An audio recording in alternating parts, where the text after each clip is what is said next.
Bismillahirrahmanirrahim. Assalamualaikum warahmatullahi wabarakatuh. Sebelumnya perkenalkan kami dari CPMK 1.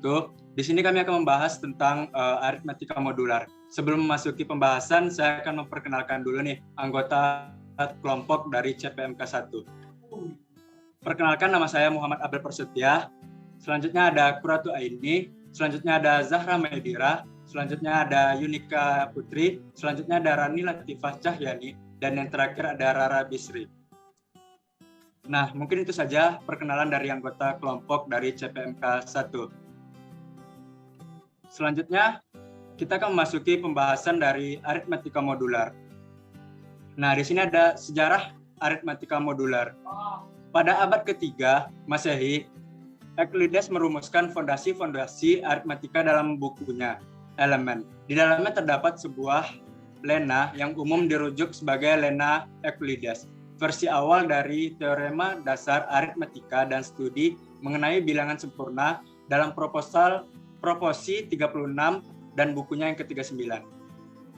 Aritmatika modular juga berkembang di Cina, sekitar 300 Masehi. Suzhou Shunjing menulis risalah matematika yang pada permasalahannya ke-26.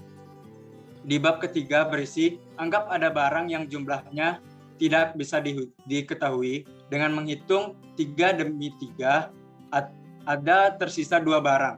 Dengan menghitung 5 demi 5, ada 3 barang.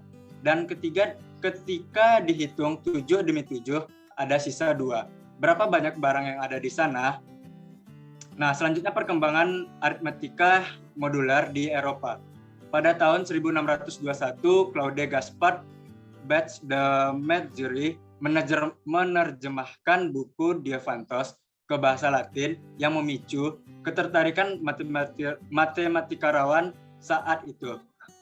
Pierre de Fermat banyak menerjemahkan format berkorrespondensi dengannya, menulis, jika saya mengetahui alasan fundamental mengapa 3, 5, 7, 17, 257, dan 65.537 adalah bilangan prima, dan bilangan tersebut sekarang dikenal sebagai bilangan Fermat. Selanjutnya. Nah, kontribusi Carl Friedrich Gauss. Ketika berusia 17 tahun, Gauss membuktikan teorema kuadrik reciprocity. Setahun kemudian pada 30 Maret 1796, ia menyadari kalkulasi aritmatikanya memungkinkan untuk mengonstruksi heptapentagon atau poligon dengan 17 sisi dengan menggunakan jangka dan penggaris, sebuah permasalahan yang tidak terjawab sejak masa kuno. Akhirnya pada 1801, ia mempublikasikan Disquisitiones. Aritmatika modular awalnya diterapkan kepada bilangan bulat, lalu ke polinomial, dilanjutkan kepada himpunan bilangan baru yang sekarang disebut dengan bilangan Gaussian. Pada abad ke-20, kita mengenal kriptografi. Kriptografi adalah ilmu yang mempelajari sandi rahasia dan awal termasuk dalam matematika murni. Dan awal tahun 1930-an, kantor sandi Polandia meminta matematikawan Marian Rejewski untuk memecahkan kode mesin Enigma yang digunakan oleh Jerman kode lawas seperti sandi Caesar yang didefinisikan ulang sebagai transformasi matematikawan pada himpunan modulis Gaussian atas bilangan bulat. Istilah yang dikenal yaitu aritmatika modular digunakan untuk menjelaskan teknik ini. Nah, pada slide selanjutnya materi ini akan dijelaskan oleh rekan saya yaitu Zahra Maidira. Kepada Zahra Maidira saya persilahkan. Baiklah, terima kasih kepada Abel. Sebelumnya perkenalkan, nama saya Zahra Maidira. Di sini saya akan menjelaskan materi selanjutnya. Yang pertama itu mengenai teori informasi. Bidang ilmu teori informasi muncul pada akhir Perang Dunia Kedua. Richard Hamming membuat algoritma pertama pada tahun 1950. Pada tahun 1960, mengkodean yang lebih kuat dikembangkan, didasarkan pada polinomial dan koefisien atas finite file. Aritmatika yang digunakan untuk objek tersebut umumnya menggunakan kata modular. Ilmu komputer menjadi kajian akademik pada awal tahun 1960. Teknik yang dikembangkan untuk kriptografi adalah itu teori kode dan aritmatika komputer didasarkan pada konsep yang sama, memberikan suatu kesatuan di matematika terkait teori informasi. Baiklah, selanjutnya aritmatika modular. Apa sih itu aritmatika modular? Jadi, aritmatika modular adalah metode aritmatika untuk menyelesaikan permasalahan mengenai bilangan bulat. Salah satu contoh dari aritmatika modular yaitu ada pada sistem 12 jam, di mana hari dibagi menjadi 2, yaitu periode 12 jam. Jika sekarang jarum jam menunjukkan pukul 7 pagi, maka 8 jam kemudian akan menjadi pukul 3 sore. Menambahkan sederhana akan menghasilkan 7 tambah 8, 15. Namun karena jam berulang setiap 12 jam, angka 15 sama dengan angka 3. Ini adalah contoh aritmatika modulo 12. Baiklah, materi selanjutnya yang akan dijelaskan oleh rekan saya yaitu Aini. Pada Aini, saya persilahkan. Baiklah, saya Kurata Aini. Di sini saya akan menjelaskan dengan matematika modular. Yang pertama, kekongruensi modulo n jika selisih kedua bilangan tersebut merupakan kilopatan n, yaitu jika ada bilangan bulat k sehingga a kurang b sama dengan k kali n. Rumus yang digunakan yaitu A kongruen B kali mod N. Mod N berlaku dengan bulat unik A dengan A kecil sama dengan 0 besar dari notasi B mod N ini notasi B mod N ini sebuah bilangan bulat untuk A dengan A besar sama dengan 0, kecil sama dengan N, dan memenuhi A.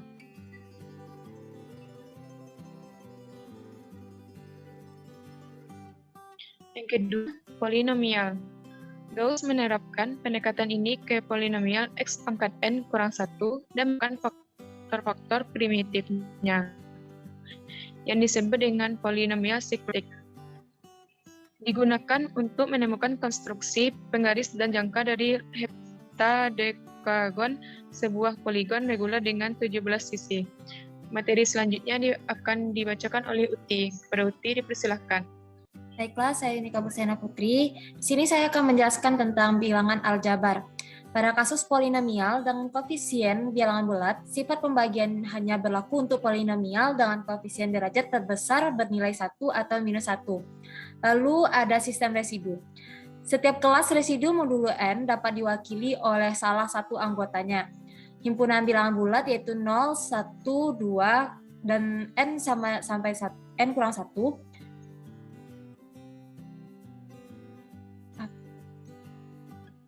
Disebut modulo sistem residu.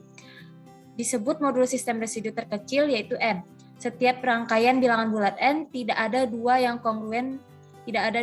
kongruen modulo N. Disebut modulo sistem residu lengkap N. Di sini bisa dilihat contohnya. Lalu di sini saya akan menjelaskan tentang sifat kekongruenan bilangan bulat. Pertama yaitu hubungan kekongruenan bilangan bulat. A kongruen KN plus B.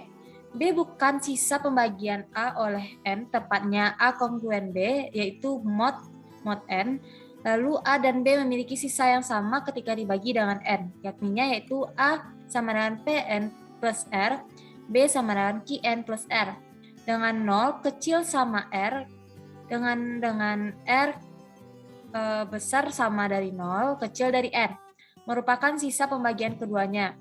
Lalu definisi kekongruenan berlaku untuk nilai negatif. Contohnya yaitu 2 kongruen minus 3 dalam kurung yaitu mod 5. Lalu minus 8 kongruen 7 dalam kurung mod 5. Lalu minus 3 kongruen minus 8 dan kurung mod 5. Baiklah, materi selanjutnya akan dibacakan oleh Rani Latifah. Perkenalkan, nama saya Rani Latifah Cahyani. Di sini saya akan membahas tentang sifat dasar. Pada relasi kekongruenan modulo N berlaku, pertama sifat refleksif, yaitu A kongruen dengan A. Yang kedua sifat simetris, yaitu jika A kongruen dengan B, maka B kongruen dengan A. Dan yang ketiga sifat transitif, jika A kongruen dengan B dan B kongruen dengan C, maka A kongruen dengan C. Operasi penjumlahan dan perkalian tetap berlaku pada relasi kongruen modulo N. Jika A1, B1, A2, B2 memenuhi A1 kongruen B1 dan A2 kongruen dengan B2, maka A1 ditambah A2 kongruen dengan B1 ditambah B2. Dan A1, A2 kongruen dengan B1, B2. Ada beberapa operasi yang berlaku, yaitu pertama penjumlahan skalar, yaitu A ditambah K kongruen dengan B ditambah K. Dan A dikurang K kongruen dengan B dikurang K. Kedua, perkalian skalar, yaitu AK kongruen dengan BK. Yang ketiga, perpangkatan A pangkat K kongruen dengan B pangkat K untuk K bilangan bulat positif. Dan yang terakhir, untuk polinomial, yaitu PX aksen dengan koefisien bilangan bulat berlaku P dikali A kongruen dengan P dikali B. Next. Untuk operasi pencoretan atau pembatalan berlaku antara berikut. Pertama, bentuk A ditambah K kongruen dengan B ditambah K disederhanakan menjadi A kongruen dengan B. Yang kedua, bentuk AK kongruen dengan BK atau mod KN disederhanakan menjadi A kongruen dengan B atau mod N.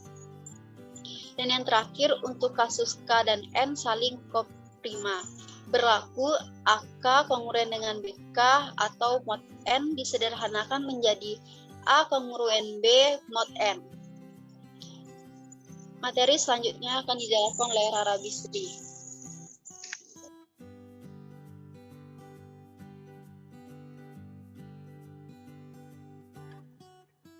Baiklah, perkenalkan saya Rara Bisri. Di sini saya akan menjelaskan tentang inverse perkalian. Tidak semua relasi kekongruenan modulo memiliki inverse perkalian. Eksistensi bilangan bulat sehingga ada jika dan hanya jika saling koprima dengan modulus. Berikut beberapa sifat inverse perkalian modular. Yang pertama, jika A kongruen B dan A pangkat min 1 ada, maka berlaku A pangkat min 1 kongruen B pangkat min 1 atau mod N. Pada kasus A kongruen B dapat digunakan untuk menunjukkan ketunggalan inverse perkalian. Yang kedua, jika AX kongruen B dan A pangkat min 1 ada, maka solusinya adalah X kongruen A pangkat min 1 B.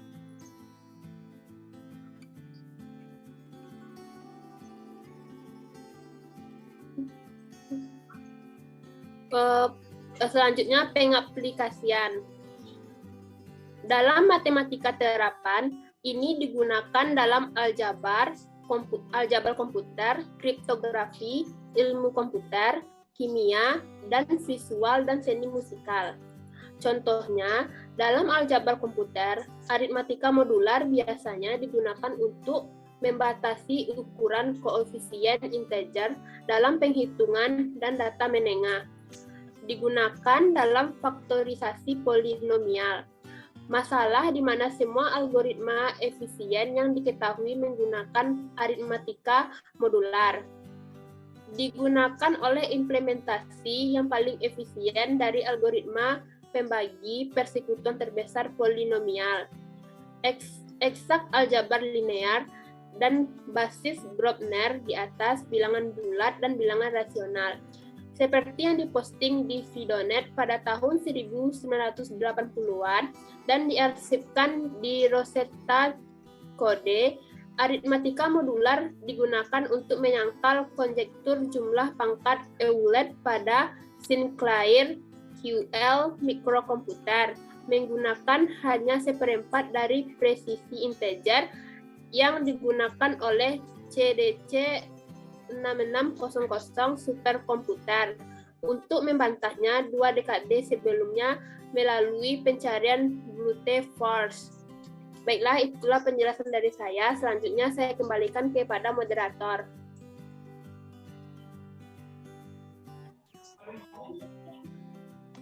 Nah, mungkin itu saja presentasi dari kelompok kami. Lebih dan kurang kami mohon maaf. Saya sebagai moderator mengucapkan terima kasih dan saya tutup. Assalamualaikum warahmatullahi wabarakatuh.